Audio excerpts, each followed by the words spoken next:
Why should Africa be paying more for every dollar it accesses? It's a big question. And so let's de-risk Africa. The risk premium we put on Africa, you can say partially is based on Africa's own political instability. True. But what about the other parts? As we work on reducing instability on our continent, as I said earlier on, to address issues that cause instability, extremism, political space, but also just a question of development. Let's work together to make capital affordable when it comes to Africa. It's in self-interest, even to you from the West. Honestly, the need is higher. We can do better. But the other matter, which no one wants to talk about, we ignore the fact that actually, if you consider the case of illicit financial flows from outside Africa and billions into the first world, it leaves Africa to corruption, different things, not paying a fair price for African goods, and then enters the West, it's cleaned up, then returns to Africa. Hello everyone, welcome to AfriVlog updates, where truth is not just told, it's unveiled. No filters, no sugarcoating, no distractions, just raw, uncut reality from the streets to the seats of power. If you are ready to see the world as it is, not as they want you to believe, you are in the right place. Hit that subscribe button and stay informed. We deeply respect and acknowledge every creator whose work is featured here. Your voice matters and your presence is recognized. This is AfriVlog updates. Zambia's President Hakainde Hichilema has made a bold move, demanding a refund after being denied a visa to the UK and the UN. Yes, you heard that right. A sitting African president being denied entry, and he wants his money back. This AfriVlog update, and if you are here and enjoying this video, please subscribe, like, comment, and let's have a conversation. Let's break it down. What does this say about the current state of global diplomacy? Are we witnessing the awakening of African leadership? And could this be a sign that Africa, like the Sahel region, is slowly but surely stepping out of the slumber? Let us talk about it. Please subscribe because you might look for AfriVlog later and you might not find us. This is the African channel that serves you with the truth. We love you and value you. President Hakainde Hichilema's visa applications to both the UK and the UN were rejected. Now, beyond the embarrassment, what stood out is that Zambia did not just sit back and accept it, they demanded a refund. This act may seem symbolic, but it's a powerful statement. This isn't about the money. It's about principle, respect, sovereignty, and the clear message that African leaders will no longer be treated as afterthoughts on the global stage. Now let's widen the lens. This isn't just about Zambia. There's something bigger happening across the continent of Africa. The African equilibrium shift, what I call the AES, is quietly unfolding. From the CFA Franc revolts in West Africa to countries like Niger, Mali, and Burkina Faso shaking off French control, African countries are rising. These governments are rejecting puppet leadership. The people are tired and they demand answers, not lectures. They are reclaiming their land, their resources, and their right to self-determination. Zambia may not be part of the Sahel, but that mindset, that spirit is catching on. Let's take a moment to look at what's happening in the Sahel. Military-led governments in Mali, Niger, and Burkina Faso have cut ties with France, kicked out foreign military bases, and are forming regional alliances on their terms. Western media calls it regression, I call it realignment. These leaders are saying no more. No more economic colonization. No more military dependency. And just like Zambia's move to question the visa process, it's all part of the same wave, Africa standing up. But here's the thing, my people, this awakening isn't just for presidents and generals. It's for all of us. If we keep waiting for Western validation, be it visas, handouts, or approval, we'll stay trapped in their game. Africa has the youngest population, the richest natural resources, and a cultural spirit unmatched anywhere in the world. But we must rise beyond colonial psychology. We must control our narrative, our education, our politics, and our economies. Guys, Zambia President has asked EU and United Kingdom to refund all the visa fee applicants who their visa was rejected. You know what I mean? All the people of Zambia who applied for UK visa but rejected, their application fee should be refunded. Do you think this will be possible? Because that's the only way this, European Union, I can say UK, makes money from Africa. And on his press statement, this is what he said: "It is unacceptable that our citizens lose significant sum of money on successful applications." The president stated, calling for a fair system that includes refunds for rejected visa.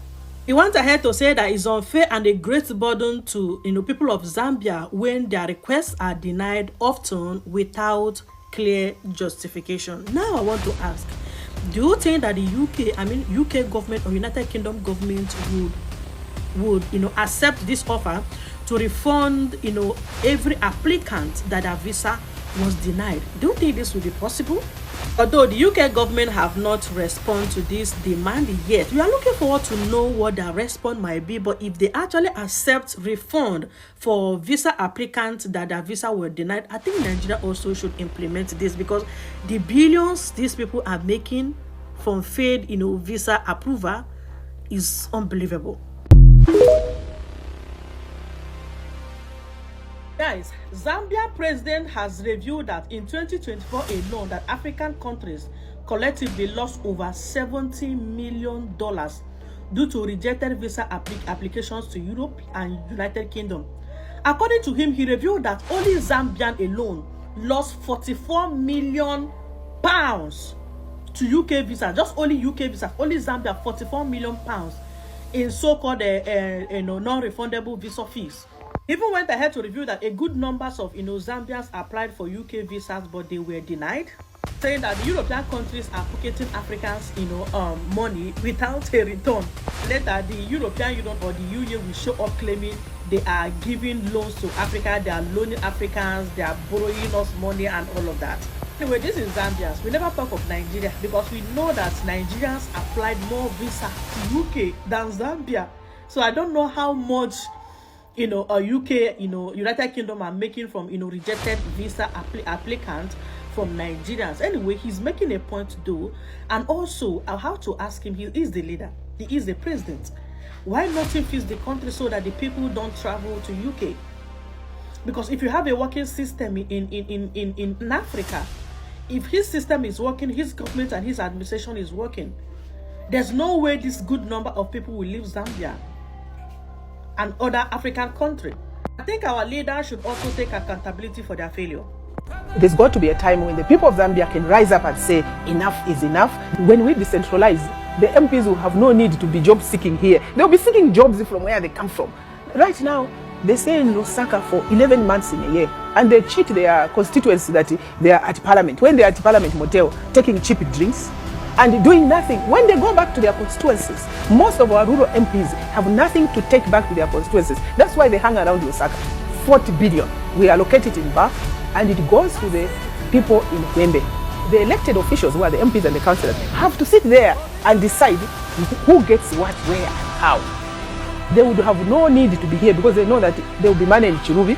Contracts will not be issued by PPAZ in Lusaka. Contracts will be issued in the districts. All these ministers have to have 4x4s, their wives and husbands have to have 4x4s. The households now have become part of government. You find that one minister's provisions are beyond what you can allocate to a clinic in Chilenje. I dream of a country where the future will not depend on copper. Because copper has been mined in our country, not for 51 years, but for over 80 years, since Stacy Rhodes landed in Africa. Shout out to everybody. I was trying to take the whole weekend off, but the updates were like, nope, your ass back in here. So here I am. Shout out to everybody in Zambia and to the president of Zambia, Mr. Hakainde. I like his name. He wants a refund. He wants our money back from the scammers. It sounds logical to me. If you recall, I made several videos talking about how the Europeans have been using us to build wealth. They have made billions in application fees alone. And here's the gotcha. Whether you get approved or not, you don't get that money back. The whole point of having embassies in our countries is for the sake of relations. So if you're advertising how great your country is, trying to sell me the idea of going and seeing for myself, And all I have to do is show you the necessary paperwork to make sure that I have enough money to support myself while I'm there and pay the hefty fines. If I do all of that and you decide to reject me, I expect for you to run my money back. Which brings me right back to the spineless puppets that call themselves African leaders. Because the only reason why people want to leave Africa, to go to Europe, is to have a better life. You know, the universe was so kind enough to say, there you go, Africa. I have provided you with everything you could possibly need. The entire world will depend on you for resources. These gold mines will never run out. It's kind of like the water from the sea. No matter how much you scoop out of it, it's going to keep running. But for the sake of argument, just in case it does run out, there's more mines, and not just for gold, for iron, copper, diamonds, the list goes on. You know, the stupidity and mediocrity does not even begin to describe these so-called leaders, because they're too busy chasing a $10 million check. What is $10 million compared to trillions of dollars worth of resources? That's going to feed 10 generations down. This is why Ibrahim TRAORE is always up here, untouched. I bring him up every single time because he's the standard. Talking about him is so easy because the vibration is way up there. When it comes to you puppets, I'm exhausted. Zambia President have come out to demand for a refund of visa application money. Now he's talking to all these countries that issue visa application. After people don't apply finish, they go reject their visa and also hold their money. They will not refund their money. All these things happens in Nigeria as well. But now this man has proudly come out and tell them to refund people's money if you don't want to give them visa. Now waiting down ground be that now. To the youth watching this, start thinking about Africa not as a place you want to escape, but as a home you must rebuild. To our leaders, be bold, even if you stand alone. To the ordinary citizen, support Pan-African initiatives, challenge misinformation, speak up. Let Zambia's act be a symbol. Let the Sahel's resistance be a lesson. And let you be the change. Africa will not rise because someone gives us permission, it will rise when we decide we've had enough. If you believe Africa deserves better, share this video. Let's start conversations that matter. Drop a comment below. What do you think about Zambia's demand for a refund? Is this a new era for African diplomacy? Until next time, stay proud, stay aware, and stay African. Stay black. And welcome to AfriVlog Updates, where truth is not just told, it's unveiled. No filters. No sugarcoating. No distractions. Just raw, uncut reality from the streets to the seats of power. If you are ready to see the world as it is, not as they want you to believe, you are in the right place. Hit that subscribe button and stay informed. We deeply respect and acknowledge every creator whose work is featured here. Your voice matters and your presence is recognized. This is AfriVlog Updates.